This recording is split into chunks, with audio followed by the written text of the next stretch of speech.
really sucks, you know, besides the obvious, like, me, this channel, life? Well, the Retaliator / Recon Mark II / whatever other freaking existences of this blaster. There's a lot, but the point I'm trying to make is, these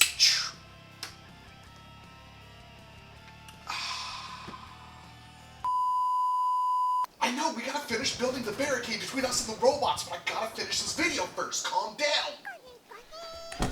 Let's just, son of a Dickens. Let's just, take a little bit of this and, do some of that. And let that just sit there for a moment. There we go. So as I was saying, this trigger is god-awful. Seriously, I do not know what it is about the Retaliator. I knew there was something I didn't quite like about it, and it took me building a prophecy and making this monstrosity for me to finally figure out why I had such an issue with the Retaliator, and it's this. Let me demonstrate. So you see, this is the trigger, this is the catch. If you don't understand how this works, basically when you prime your blaster back, you have a spring in this thing right here, it goes like that, and you know, the entire thing blows apart on you. But when you prime it back, the plunger rod here is a little slant on that edge, if you can see that, and there's a little tooth right here, and there's a groove right there, and then what happens is that's going to catch in there, and since there's a spring up here pushing that down, it's going to catch and hold this back with this spring, which is now compressed against the back of the blaster. And then when you fire the thing, as in you pull the trigger back, you're actually using this little lip right here, and it's going to push this up, which is going to remove itself out of that groove, and it's going to make it, obviously, because there's spring tension, to fly forward, which compresses air, which drives it into the bolt, which drives it into the barrel, which delivers it in the dart. You get the idea. But when it comes to the Retaliator, there's a little bit of a gap there, and it's really freaking annoying. Allow me to demonstrate. So as you can see, when I pull this trigger back, you know, if it would not pop out, it goes that far before it even considers pushing up that whole plate. And then to actually make it push up the plate, you have to really pull on the trigger. I mean, if I have this thing together, it requires an inordinate amount of force to actually get this thing working. So when I'm pulling the trigger, that's all empty nothing. And then that right there is the only tiny bit that is actually releasing that catch plate, which is horrible. Because if you have a modified spring in here, you need a modified catch spring, and that means there's going to be a lot of pressure. So when you're, oh my, it's just awful. And I tried a variety of different catch springs and catches, including the Orange Mod Works metal catch, to get this thing to work, and it still just was absolutely horrible, and I was trying to figure out why, and then I looked at it and realized why. So we're going to fix this, and it's going to be a relatively simple fix, because all we need to do is basically extend this forward in some kind of way. My idea is I'm just going to cut out some of this plastic plate and glue it on there, and then that will extend the ramp back and also still have the ramp. So basically we should only have to pull the trigger like that much in order to get it to fire.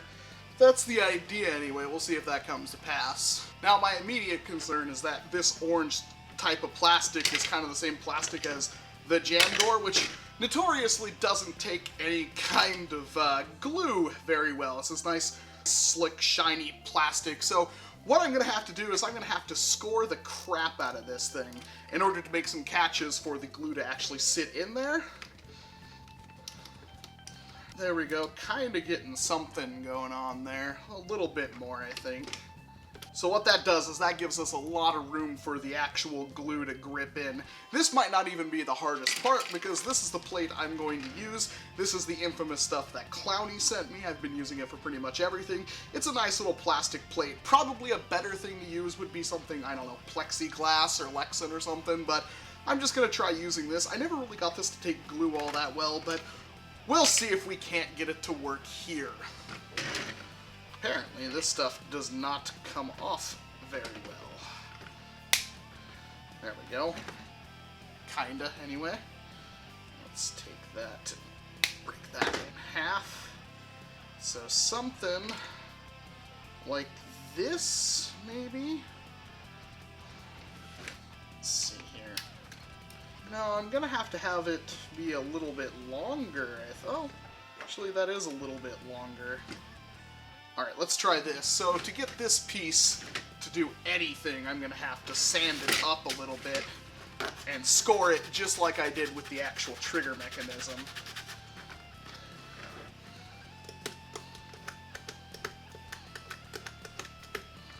Alright, there we go. That's sufficiently roughed up. So we're just going to take this and get our glue. Put a little bit of that on there. And a little bit of this on there.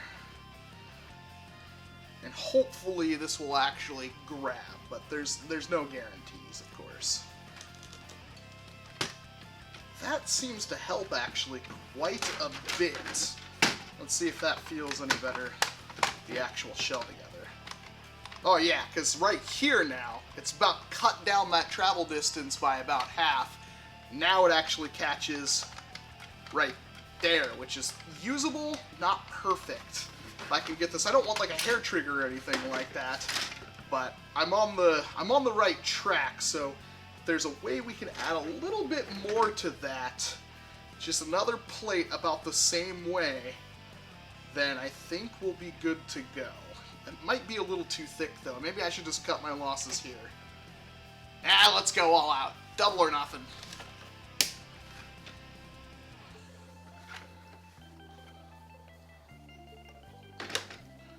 Let's make it a little bit of a longer plate. There we go.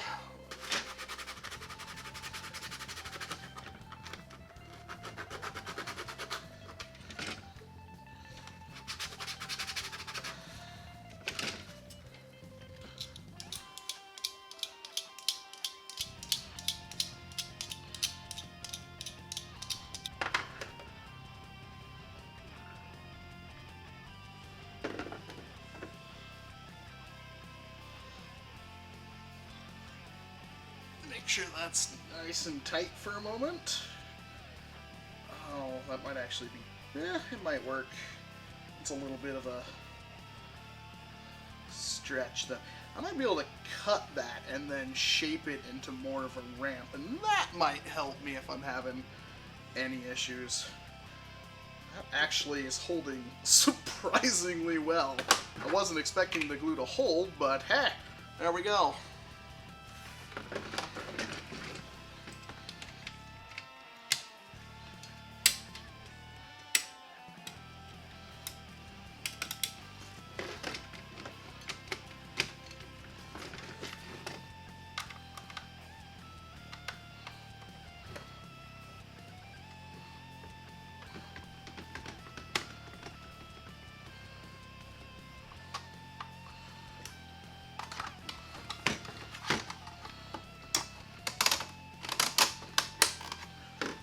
There's it caught, and oh, that is 1,000 times better.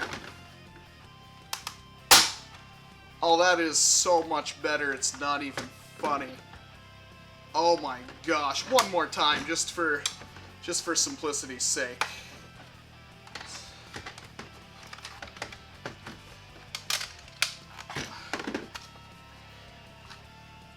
Again, I'm gonna barely pull the trigger here. Oh my gosh. That is like night and day. A very simple modification to fix the Retaliator or the Recon Mark II. They're both essentially the same blaster. They're disgusting trigger pull. Oh. Well, now this blaster is actually usable, so I can put it back together. This has been Walcom S7's Hands. Thank you very much for watching this video. Let me know if this mod helped you out whatsoever, if you've seen something like this before, or, well, you never had this problem, you don't see why I did it in the first place. Maybe you haven't modified a Retaliator/Recon Mark II, I'm not quite sure, but what the heck ever.